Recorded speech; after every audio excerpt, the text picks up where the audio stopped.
سوق الانتقالات قفل من كام يوم. الناس كانت فاكرة ان الأندية هتشتغل من نار وتشتري لعيبة زي موسم الانتقالات الصيفي، خصوصا ان دايما بعد كاس العالم لما كان بيجي في الصيف كنا بنشوف حركة انتقالات جامدة، وبالذات اللعيبة اللي لعلعوا في كاس العالم وعملوا شغل عالي. سلامات، اهلا بيكم في حلقة جديدة من حلقات مايك وصورة. النهاردة هنحكي شوية عن موسم الانتقالات الشتوي 2023. لو لسه اول مرة تشوفنا اخبط عدد 1 لايك وصلحه، واشترك في القناة وفعل الجرس عشان يعمل تن لما ننزل حلقة جديدة. يلا بينا. طب يلا بينا. احنا هنمشي بترتيب التواريخ، وهنلاحظ لعيبة كتير برضو من اللي كانوا في كاس العالم وتألقوا اتنقلوا لنوادي تانية. طبعا دي مش كل الانتقالات اللي حصلت في الايام دي، لكن احنا جبنا لكم الاهم من وجهة نظرنا.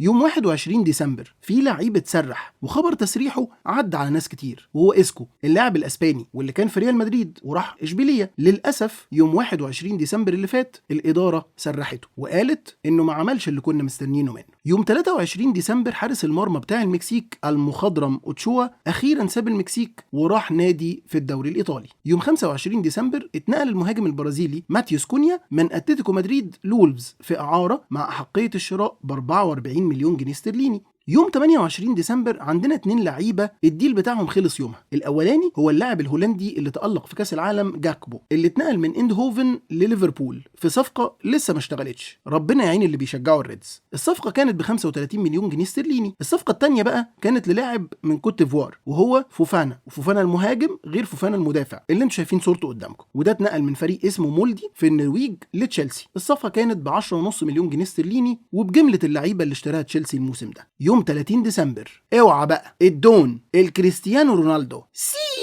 اتنقل بالتراضي مجانا من اليونايتد لنادي النصر السعودي. كلكم عارفين بياخد كام، انما بقى لو حد يعرف كريستيانو شخصيا يقول له انا عايز ساعه من وقته بس، دي تعمل لها بتاع نص مليون جنيه مصري فقط لا غير. يوم 1 يناير حارس المرمى مارتن دوبرافكا نادي نيوكاسل قطع الاعاره بتاعته من اليونايتد ورجعه النادي تاني علشان يبقى فيه شويه منافسه مع نيك بوب الحارس الاساسي. يوم 5 يناير تشيلسي بيمضي مع المدافع الفرنسي الشاب بادياشيل ب 37 مليون يورو، عقد مدته 7 سنين، جاي من نادي موناكو الفرنسي. وفي نفس اليوم برضو عندنا صفقة مش ناس كتير اتكلموا عنها، وهي انتقال المدافع الهولندي المخضرم اللي عمل شغل عالي في كاس العالم برضو، بليند من نادي اياكس للعملاق الألماني بايرن ميونخ.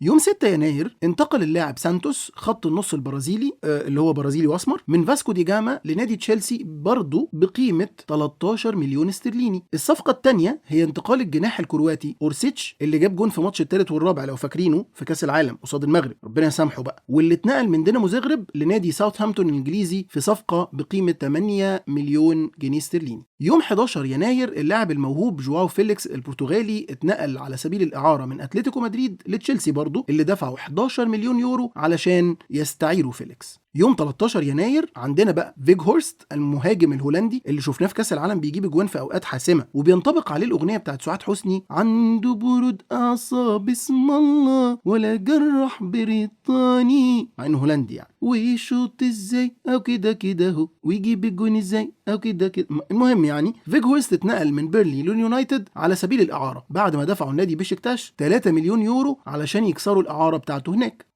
يوم 14 يناير المهاجم الفرنسي الشاب روتر اتنقل من هوفنهايم الألماني واللي جاب معاهم 11 جون في الدوري لنادي ليدز الإنجليزي في صفقة ضخمة كلفت النادي 32 مليون استرليني. ومش كتير بيتكلموا عن الولد ده، لكن الولد ده موهبة حقيقية، اتفرجوا عليه وتابعوه، بس استنوا عليه في الفانتسي لما نشوف هيتأقلم بسرعة الدوري الإنجليزي ولا ايه نظامه. يوم 15 بقى والزغلول الكبير اللي العالم كله اتكلم عنه، مودريك، يمكن اكبر صفقه عملت ضجه عالميه عشان كان خلاص الواد كان داخل من الباب بتاع نادي ارسنال، وهوب فجاه لقيناه في تشيلسي ودفعوا 70 مليون يورو واللي هيوصلوا ل 100 وشويه كده مع الحركات والاقساط والسلطات والباباغنوج. مودريك راح لتشيلسي من نادي شختار الاوكراني. يوم 19 يناير صفقة جيديش اللاعب البرتغالي اللي اتنقل على سبيل الإعارة لنادي بنفيكا بعد ما وولفز دفعوا فيه شيء وشويات، بس ما جابش معاهم حاجة من اللي كانوا مستنيينها منه. يوم 20 يناير بقى خد عندك تروسرد مشي من برايتون بعد مشاكله مع المدرب وخناقاتهم وراح على أرسنال ب 21 مليون استرليني. وعندك كمان داني إنجز اللي مشي من أستون فيلا فجأة كده وبدون أي مقدمات وراح على ويست هام ب 12 مليون استرليني. وعندك كمان ممفيس ديباي اللي مشي من برشلونة وراح أتلتيكو مدريد ب 2 مليون يورو، حاجة على مقاسهم كده. كده. وعندك اخر واحد بقى راح فين يا ترى؟ تشيلسي طبعا،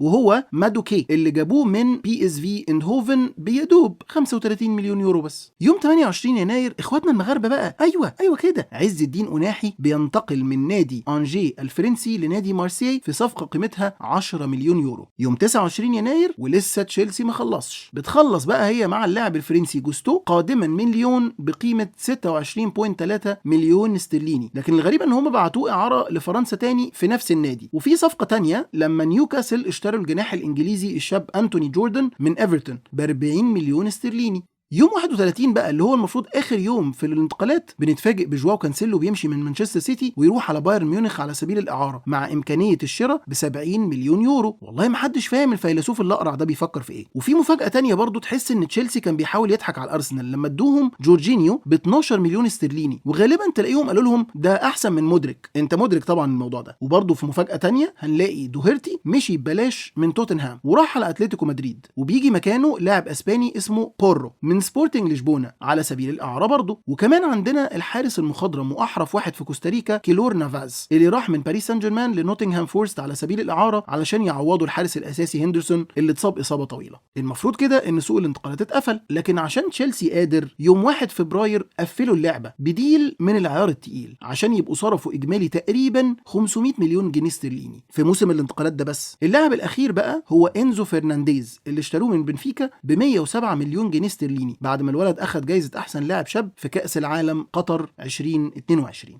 معلش الحلقه طولت مننا شويه، لكن حاولنا نجيب لكم كل الانتقالات المهمه اللي حصلت في الموسم الشتوي ده. لو في حاجه فاتتنا يا ريت تكتبوها لنا في الكومنتس، وما تنسوش بقى اللايك والشير والاشتراك في القناه، وصحيح والجرس كمان عشان يعمل تن لما ننزل فيديو جديد. سلامات.